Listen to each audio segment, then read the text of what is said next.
sinabi mo yun. Gusto lang namin i-expand yung idea ng pinag-uusapan namin kanina. Consuming versus creating. May, ano ba yung opinion mo tungkol doon, Joy? Tingin natin ko dito. Gusto lang namin i-expand yung idea tungkol sa consuming versus creating. Ano ba yung masasabi mo doon, Joy? Ang masasabi ko lang doon, tama si Homer na ano gagawin mo sa buhay mo kung puro ka na lang consume ng consume. Parang ano, wala. Ano yung inuulit ko na lang sinasabi ko kanina. Yun nga yung purpose. But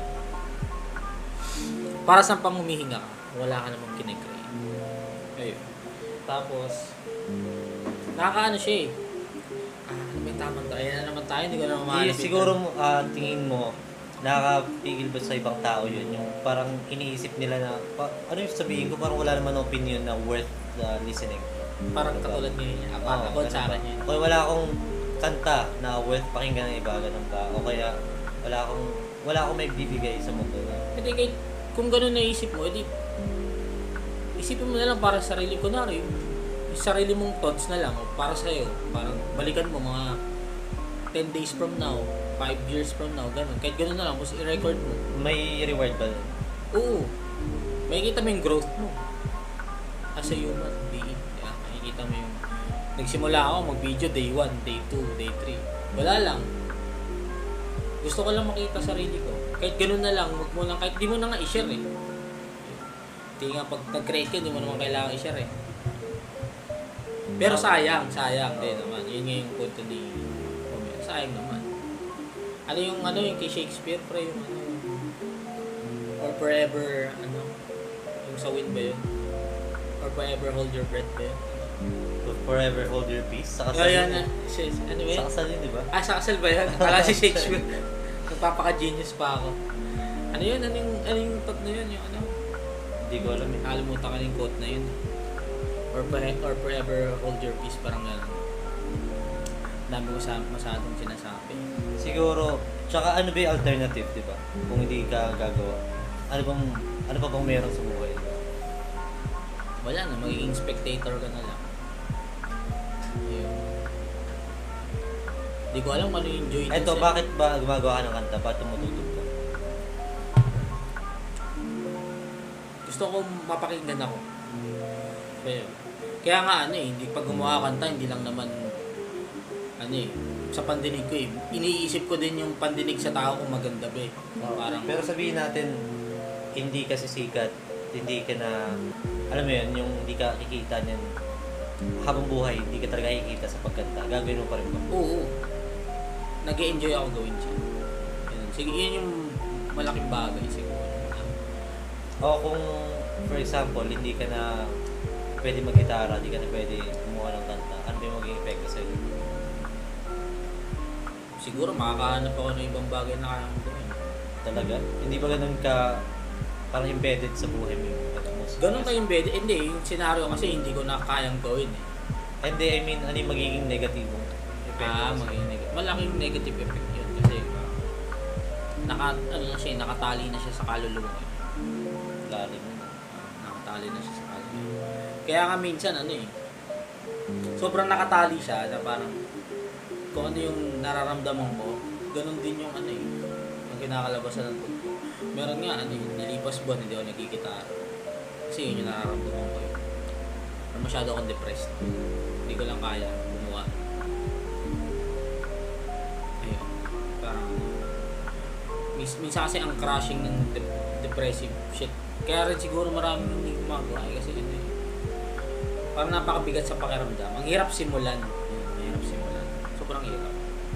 Pero babalik ka pa rin ba? Oo. Ano na yung yun yung ending eh. Doon na nagsimula yung pangalawang buhay. Ang lalim ng pangalawang buhay. Sa ibang na yan. Ibang episode na yan. Mga panahon.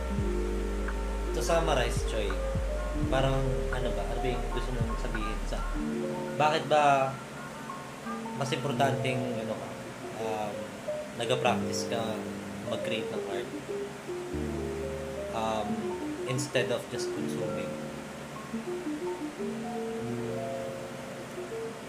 Ano ba yung reward sa art ngayon. Parang ganun, no? Art yan, tol.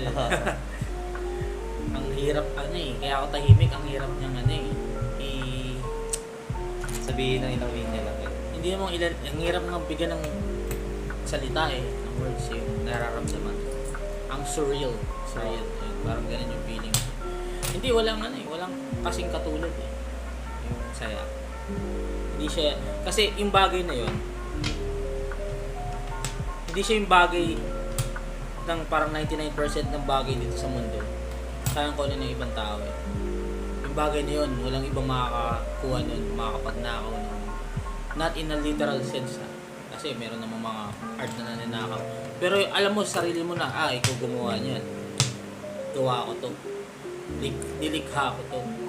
Walang nang ibang makakakuha ng feeling na yun. Hindi siya mananakaw kahit anong heartbreak. Kahit anong mangyari sa'yo, maputulan ka ng paa, sakit ka, nakalikha ka ng isang bagay na hindi kayang ilikha. Out of nothing, di ba? Oo, hindi naman out of nothing, syempre. May gitara may gitara, may papel. Ito, tingin mo, yung tungkol sa paggagawa mo ng music o pagkakanta mo, kailangan ko pa ba ng rason o talagang yun, ito ka na parang parte na yun ng kusino ka? Parang rason na parang, kaya ako ito ginagawa. Ganun. Walang ganun. Walang ganun. May ganun, parang factor na, pero hindi dun nakabase yung paggawa ko Kasi mararamdaman ko na lang, magigitara ako, tutugtog ako. Ganun. Kasi kung mawala man yun, kunwari, ano ba? Hindi na cool, tumugtog, mga ganun. Wala naman, bakit ganun Gagawin mo pa rin? Oo, hindi na nga cool mag-gitara. Ano ba uso ngayon? Ano siya? Beatbox. Mga beatbox. Rap. Mga rap music, mga ganun. Mas maganda naman, wala naman. Pagbabanda talaga yun sa'yo, alternative yun. Banda, acoustic, may kita niyo ako sa daan. Yun pa rin talaga, no? Kahit anong promote.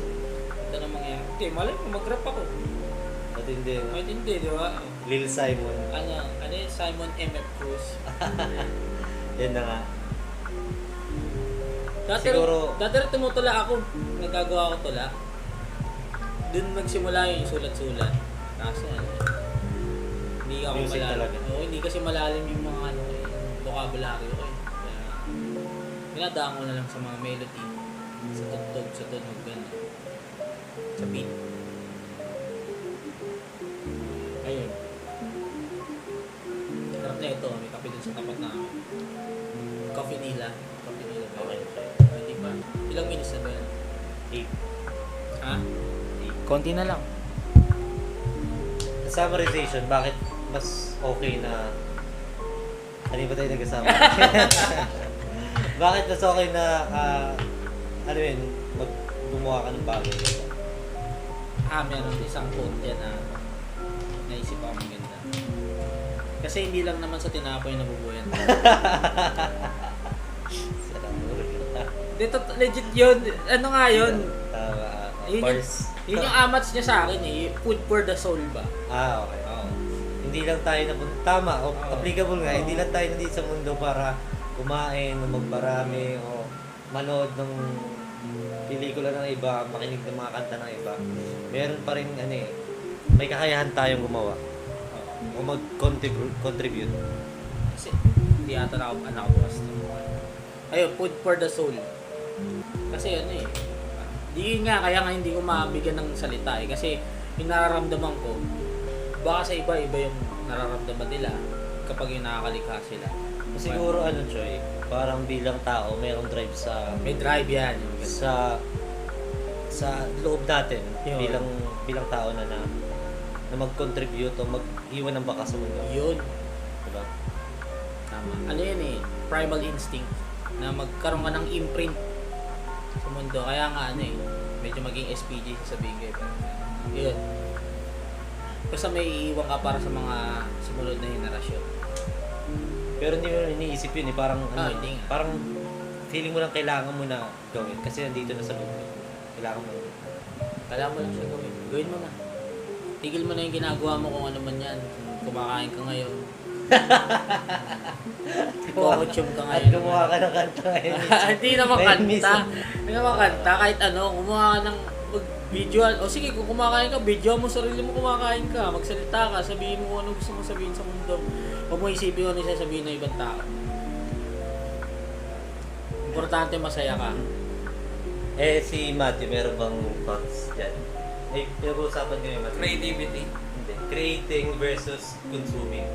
Parang ano ba yung Take benefit ng may ginagawa kang art kaysa naman manood ka lang o makinig ka lang music ng iba? Siyempre, puta, pagkakapera ka dyan eh. Naman talaga eh. Mali man Bakit doon. tayo nagkakapera eh? Ako Bakit sa bagay. Bakit ikaw nagsusulat ka ng kanta, di ba? Maraming kanta ng mga Chupacabra Bin Laden. Oo, hindi pa nila alam yung iba. Oo. Eh para sa akin naman kasi ginagawa ko yun para ano eh. Malabas yung kalokohan sa isip ko eh. Expressing, alam mo yan. Kaysa gawin mo mismo, no? Kaysa gumawa ka ng kalokohan, express mo in a nice way, di ba? Execute mo. Para ba yung ayaw? Nag-enjoy ka ba kahit sabihin natin walang nanonood o nakikinig? Oo, puta. Kasi pag nakikita ko masaya tayo, yun na yun eh. Hindi ko naman kailangan ng validation sa ibang tao eh. Kahit sa process. Oo, puta yung ginagawa niya, may ano na dun eh. Bukod sa pampaubos ng oras, masaya siya gawin eh. Kasi yun nga, nakikita may kasama mo, tumatawa sa sinasabi mo. Ano yun eh? Yun, yun yung art yan tol eh. Yun yung art ng Chupacabra Bin Laden. Yung mga ano pala dito eh, yung mga banda-banda pala dito eh. Art house pala. wala to eh. Minsan nga mas masaya pa yung ano, yung ginagawa mo. Yung process na ginagawa mo. Kasi marami tayong kanta na walang nangyari. Hindi na natapos, wala na. Puro gawa-gawa na lang. Masaya siya gawin. Na hindi makakaalin tulad sa ibang bagay. Kahit yung attempt lang, di ba? Ako kahit yung attempt pa lang. Simulan mo lang. Yung magandang ano dyan is yung magandang ginagawa niyan sa'yo is nakikiliti mo yung utak mo na mag-isip.